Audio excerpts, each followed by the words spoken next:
Kembali lagi bersama kami di Portal Politik. Kali ini ada isu yang sangat menarik untuk dibahas rekan-rekan, yakni terkait Undang-Undang Perampasan Aset Koruptor yang sempat ditekankan oleh Pak Presiden Joko Widodo pada saat masih menjabat kepada DPR RI yang pada saat itu Puan Maharani sebagai ketuanya.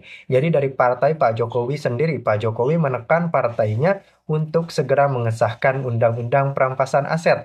Ini adalah sebuah tindakan yang sangat berani dari Pak Presiden ketujuh kita, Pak Joko Widodo, dan tentu saja ini patut diapresiasi.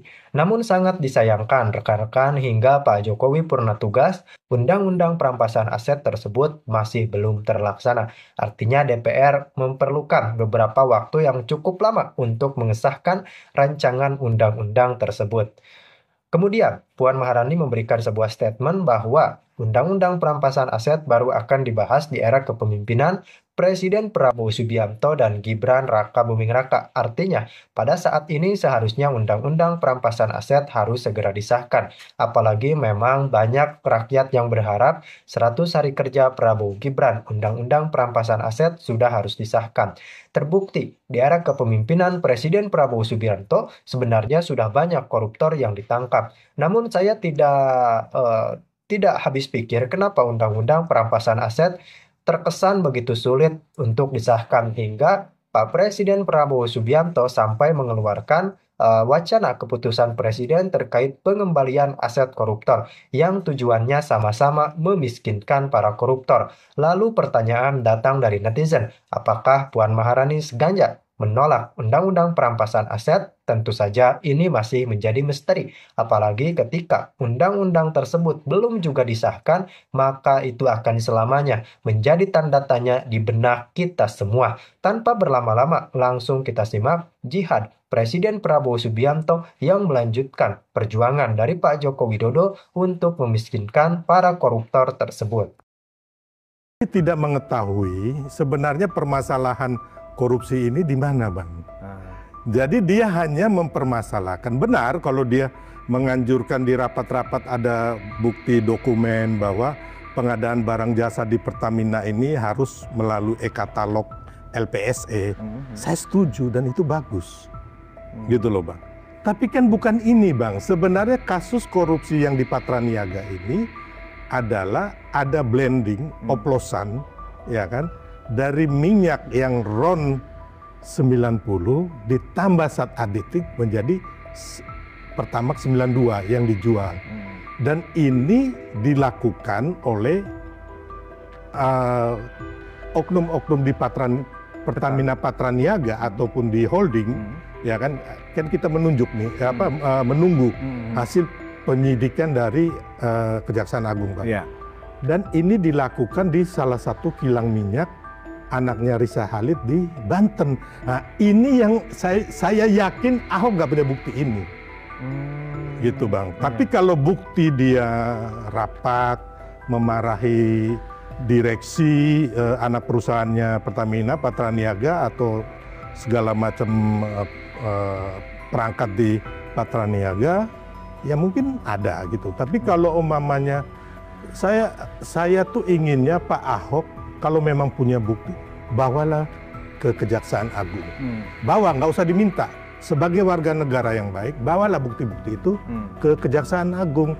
Ngapain ngoceh sana sini di podcast gitu loh, bikin menurut saya buang-buang waktu dan bikin riak-riak yang nggak ada guna gitu loh, Bang. Dan bahkan itu merusak nama baik Pak Jokowi juga. Karena kan begini, Bang Sil, Ahok 2018 itu keluar penjara. Iya. Bayangkan Pak Jokowi sebagai sahabatnya Ahok pada saat itu, ya kan, memberikan sebuah posisi yang sangat luar biasa secara ukuran profesionalisme, ya kan? Nggak mungkin loh narapidana dikasih jabatan dirut kemudian nggak mau jadi komod. Tapi kok kepercayaan yang diberikan Pak Jokowi kepada Ahok untuk bisa menata dan membereskan Pertamina kan begitu, ternyata bikin masalah. Ya. Ini gimana, Bang Sil? Ya, jadi kembali lagi, Bang, saya tekankan kepada kita semua biar masyarakat tahu kebenaran seutuhnya. itu bisa dilihat juga di media ya kan, bahwa Pak Ahok itu mundur dari Komisaris Utama Pertamina karena menjadi tim suksesnya Ganjar. Dan itu bukan hanya Pak Ahok. Ada teman saya dari PLN juga, Eko Sulistyo, mundur dari PLN. Jadi waktu itu 2 lowong Bang. Gitu loh. Pertamina sama PLN. Pertamina PLN. Nah, ketika proses Ahok sempat mundur itu dan kosong kan? Ya, kosong. Kemudian sebelum masuknya Iwan Bule kan baru agak lama ya, baru kemudian sebelum Pak Iwan Bule, Pak Mantili dulu. Mantili. Nah, apa peristiwa yang terjadi sebenarnya kok dibiarkan kosong? Jangan-jangan Bang Silva dan ditawarin juga? Iya, jadi memang kosong. Saya ditawarin Bang, terus terang. Oleh Pak Jokowi waktu itu? Saya nggak usah sebut nama siapa, tapi intinya saya ditawarin untuk mengisi kekosongan Komut Pertamina itu. Tapi karena waktu itu saya juga sudah terdaftar di TKN Prabowo Gibran. Sebagai wakil ketua ya? Sebagai wakil ketua, saya juga menolak Bang. Karena menurut saya ini suatu hal yang lebih besar yang harus saya menangkan gitu loh. Untuk Pak Prabowo dan Gibran ini, kalau saya dan juga masyarakat dan juga teman-teman bisa memenangkan ini kan bukan hanya Pertamina yang kita urus, tapi sebuah negara untuk Indonesia ini maju Bang. Makanya saya menolak karena saya harus keliling waktu itu dengan Mas Gibran, termasuk dengan Pak Prabowo, acara-acara TKN itu dan juga kampanye di mana-mana itu, saya termasuk yang salah seorang dari sekian banyak tim yang membuat jadwal, merancang strategi kampanye di daerah-daerah itu Bang. Jadi nggak mungkin lah saya juga harus mundur kan. Otomatis saya menolak waktu itu. Ya, akhirnya nggak berapa lama, ya, kalau nggak salah direktur utama yang sekarang ini yang diangkat Pak Mantili itu.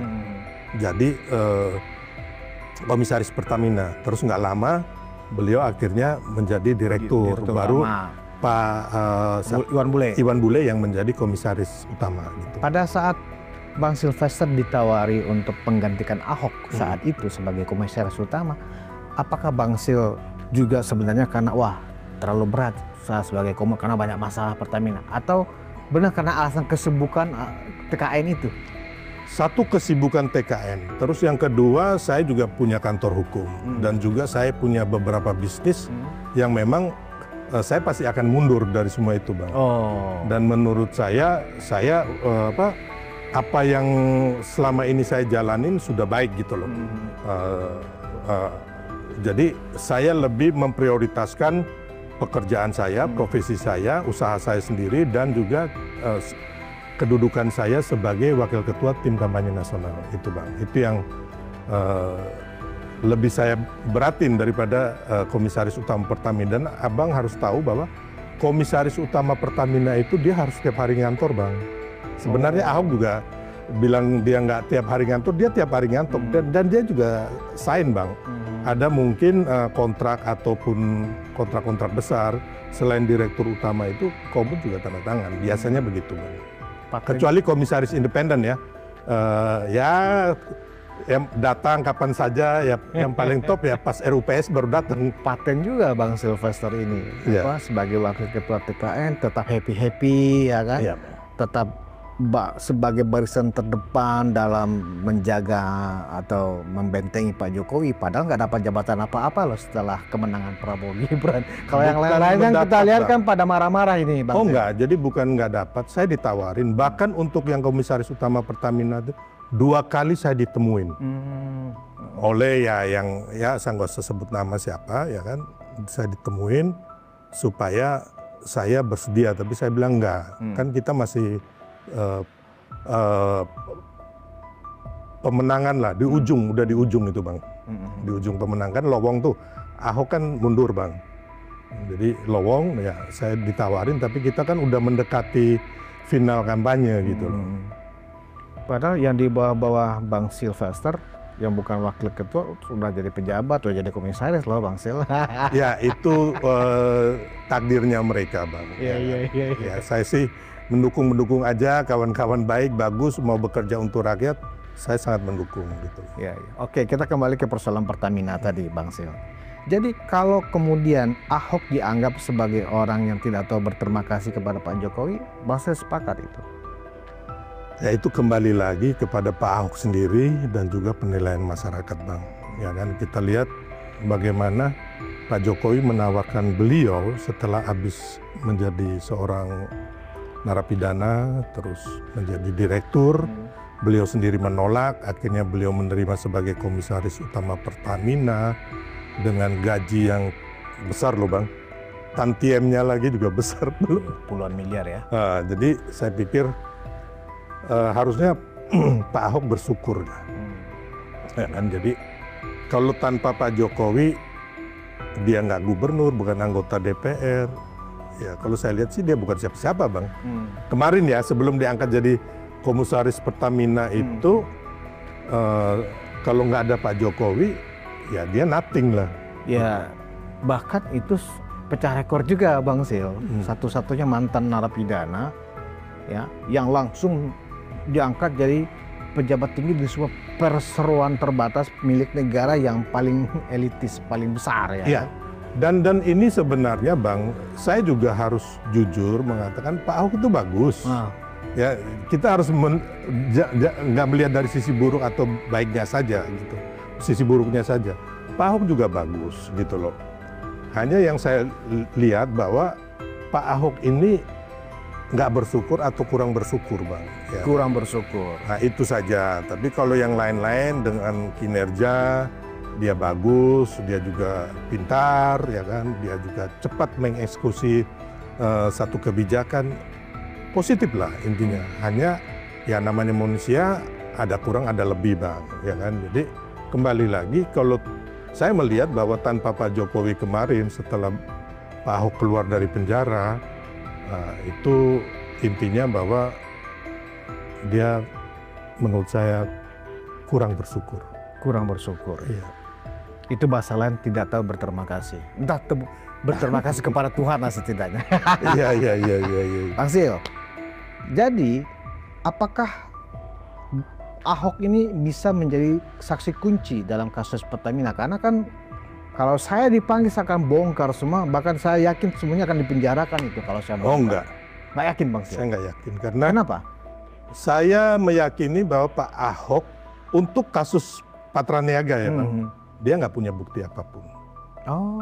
Tapi kalau untuk mau bersih-bersih di Pertamina Holding dan mungkin anak perusahaan yang lain, mungkin Pak Ahok punya bukti dari apa dia bilang rapat, ya kan? Kan harusnya gini, Bang. Apa ya? Kalau saya yakin, Bang, kayak saya di komisaris utama Pertamina ya atau siapapun. Pasti kan di rumah kita ini kan kita tahu, Bang, di rumah kita ini kan ada dapur, ruang tamu, ada ruang makan, ya kan. Masa kita nggak tahu ada kucing di dapur kita, ya kan. Kalau memang, tapi memang nggak semua orang, ya kan. Mungkin orang pintar, Bang, tapi mempunyai indera keenam, kepekaan bahwa mengetahui itu jarang-jarang juga, Bang, gitu.